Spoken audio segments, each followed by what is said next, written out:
Coulter Stevens, an army pilot, wakes up on a moving train and looks confused about where he is. Christina starts talking to him and calls him Sean. He is so distracted that he doesn't even respond when the ticket collector asks for his ticket. When Christina tries to get his ticket from his pocket, he suddenly flinches. She asks if he is okay because he is acting strange. He tells her that he doesn't know her and gets up. He comes outside and realizes that he is in Chicago. He then sits back in his seat, where he sees another man's reflection in the window instead of his own. He goes to the washroom and sees the same man's face in the mirror, Sean Fentress. He checks his wallet and finds the same man's identification inside. When he comes out, Christina is waiting at the door. He tells her that he doesn't know Sean or her, so she tries to calm him down. Suddenly, the train coach explodes, and Coulter wakes up somewhere else, where a female voice asks him, "Do you copy?" He asks where he is, and she tells him that he is in the beleaguered castle. She then asks him what happened on the train, but he is confused, so she appears on the screen. When he asks who she is, she tells him that he knows her but doesn't remember her. She then starts the memory pattern building process, and certain cards begin appearing on the screen. As he sees them, he remembers and recognizes her as Goodwin. Besides her, Dr. Rutledge is checking something. Goodwin again asks about the train explosion, but Coulter doesn't know what happened. She tells him to find out, reminding him that he only has 8 minutes. Before he can ask anything, he wakes up on the train again. Christina tells him that she took his advice and gave notice at work to go for the LSAT. He hears a soda opening, and a woman spills coffee on his shoe. When he says it's the same train but different, she thinks that's a deep insight, but he means something different. He still thinks it's a simulation, so he smirks and tells Christina that she is the distraction. He then jumps on a guy who is asking why the train is late. The guy jokes about him, and Christina tells him that he is a comedian. Coulter searches for any unusual activity. A student returns a wallet to a man who left it behind. He remembers that the explosion came from behind, so he goes that way and starts searching the restroom. He finds the bomb in a vent, and it detonates by a cell phone. He still thinks this is a simulation, so he leaves the bomb and comes out. But after seeing all these people, he gets an idea. He pretends to be a transit security officer and tells all the passengers to stop using their electronics. One guy refuses to cooperate, so Coulter punches him and breaks his jaw. Again, the train explodes, and he is back. Goodwin tells him to lower his pulse and calm down. She asks if he found the bomb, and he says yes, but insists on talking to Dr. Rutledge. She tells him that he can, but only after the mission is completed. He tells her that yesterday his mission was in Afghanistan, but she reveals that he has been here for 2 months.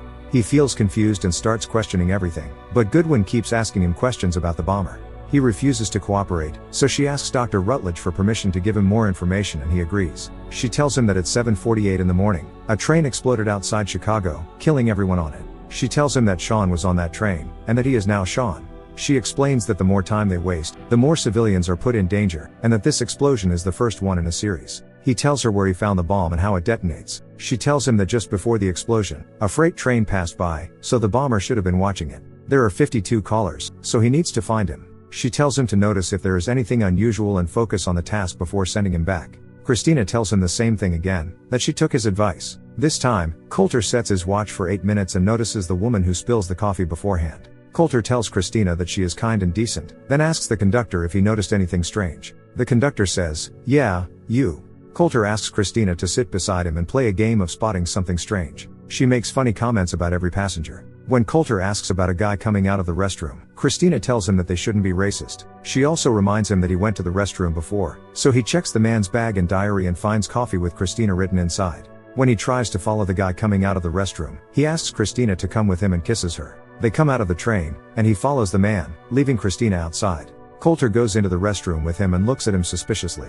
He then comes out and sits on the bench. Coulter follows him, sits beside him, and asks for his phone, but the man refuses and tries to leave. Coulter punches him and snatches his suitcase, but there is no phone inside. At that moment, he hears the explosion but still starts searching for the man.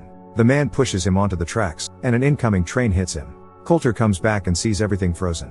Goodwin asks him to respond, but he can't hear her. Coulter's capsule starts to malfunction, so Goodwin tells her assistant to find a way to contact him, but he can't. They go to Rutledge, who tells them that they don't know what is happening and can't do anything. Coulter somehow manages to start his capsule. When Rutledge comes to check on him and is about to leave, he hears Coulter. Coulter asks him about his capsule because Rutledge is in charge and invented it, but he doesn't know how it works. Rutledge asks him if he identified the bomber, but Coulter says no and tells him that he saved 1 civilian. Goodwin tells him that anything outside the mission is not helpful. Rutledge explains the source code to Coulter, saying that even after dying, the brain stays alive for 8 minutes, and that is the source code. It's like short-term memory, and after that, everything vanishes. Whatever he does happens in an alternate reality, in theory. He cannot live in the source code after 8 minutes. The source code is not time travel, it's time reassignment. Goodwin pulls up the record and shows Coulter that Christina is still dead. They tell Coulter that the explosion might just be the start, and that downtown Chicago is the main target. Civilians are evacuating as they speak. He has to find the bomber, and they are running out of time. Goodwin tells Coulter about the gun in the conductor's compartment. He must use any force necessary. He's back, but he's not happy to see Christina. He tries to ask for Christina's help to do something unusual, but she refuses. He gets up and goes looking for the gun. He finds the gun exactly where Goodwin told him. Unfortunately, the conductor sees him and tries to pin him down, but Coulter points the gun at him. Then the second conductor tases him. Coulter wakes up cuffed to a pole with Christina beside him. She asks Coulter what he was doing. Coulter seems desperate because he knows time is running out. Coulter asks Christina what she would do if she had only a minute to live, and she tells him she would call her dad and apologize to him. Coulter asks her to assure him that everything will be okay. Then the train explodes, and he sees bits of a vision. Coulter tells Goodwin that the gun was a bad idea and that he wants to talk to his father. Goodwin ignores it and says she'll try. Coulter asks her if he's making any progress and whether she had ever been in the source code. Goodwin tells him that she hasn't because she's not a viable candidate. When she leans forward, Coulter sees an army symbol. Goodwin tells him he's doing great and tells him to look for tools used for bombing before sending him back. He draws the symbol. When Christina approaches and asks him about it, Coulter tells her that it belongs to a friend. Coulter tells her his friend's name and asks her to search for him on the internet. Coulter suspects a man talking on the phone. He approaches him and checks his bag but finds nothing. Coulter then notices a woman with an army medical bag. He goes to her and asks her about the symbol. She tells him it's Air Force and that the N stands for Nellis. He borrows her phone and calls the Air Force, pretending to be Rutledge. As he is talking, Christina comes and tells him that Coulter Stevens died 2 months ago. Suddenly, he starts getting flashes of his military missions, with Goodwin's voice playing in the background. Coulter wakes up and asks Goodwin if he is dead. He tells her that he saw the news and that his father received a medal for his death. Goodwin tells him to focus on the mission and says that this is not important. Coulter asks her again if he is dead. Goodwin tells him that only some parts of his brain are alive and that he is imagining his body. Coulter is shocked, and the capsule begins to expand. Rutledge takes command and tells him to complete his mission. Coulter gets furious and asks if this is even legal. Rutledge tells him that it has been approved by the military. Coulter tells Rutledge that he called him that morning. Rutledge explains that the call will be received by another Rutledge because it is a different reality. He tells Coulter that many soldiers would prefer this over death. Rutledge also tells him that the lives of over 2 million people are at stake. They send Coulter back to the train again and again without any rest. Coulter gets exhausted by this, but Rutledge manipulates him by telling him that he can do it and playing his father's words after his death. Coulter tells Rutledge to send him back again.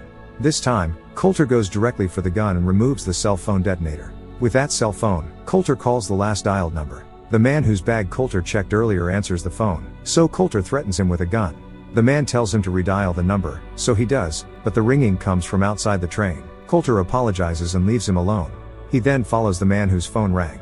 That man leaves his wallet in one of the cars. Coulter finds it and identifies him as Derek Frost. The train begins moving, so Coulter pulls the emergency exit and jumps off the train.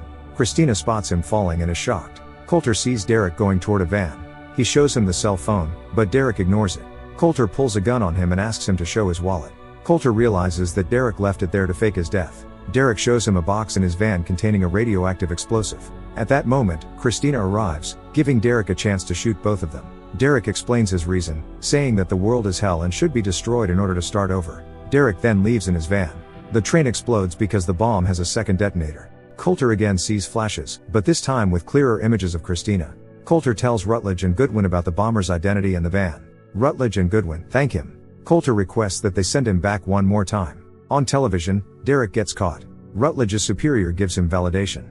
Back in the capsule, Coulter knows that Rutledge isn't going to send him back, so he tries to convince Goodwin to send him back one last time to save the passengers. Goodwin says goodbye and sends him back. Back on the train, Coulter sets an 8-minute timer and asks Christina for a coffee date, which she agrees to. Coulter then goes and completely disarms the bomb. He passes by Derek and steals the handcuffs from the conductor. Back in Rutledge's office, he gets a lot of appreciation from his superior. Goodwin asks Rutledge to switch Coulter off, but Rutledge refuses and plans to brain swipe him and use him again. Back on the train, Coulter stops Derek, cuffs him to a pole, and calls the police. Coulter takes his last cell phone from his pocket and sends an email to Goodwin. He then calls his father as Sean and tells him that he wanted to say sorry before his death. Coulter's father tells him that he loves Coulter, and Coulter says he knows it. Goodwin goes to the room where Coulter's real body is being kept, opens the chamber, and feels sorry for him. Rutledge gets a call about Goodwin and runs to that room. Back on the train, Coulter comes back to Christina and asks her what she would do if she had less than a minute to live. She says she would make those moments count, so he kisses her. Rutledge tries to open the door, but it doesn't open. After the 8 minutes are complete, Goodwin switches off Coulter's life support. The guards open the door and come inside, only to see Coulter's dead body. On the train, nothing happens to Coulter, and he tells Christina that everything will be okay. Coulter and Christina take a walk in a Chicago park, where Coulter sees the exact structure that has appeared in his visions. A different Goodwin receives his message and checks on Coulter in this reality. Thanks for watching till the end and subscribe ScenePhoria for more recap videos.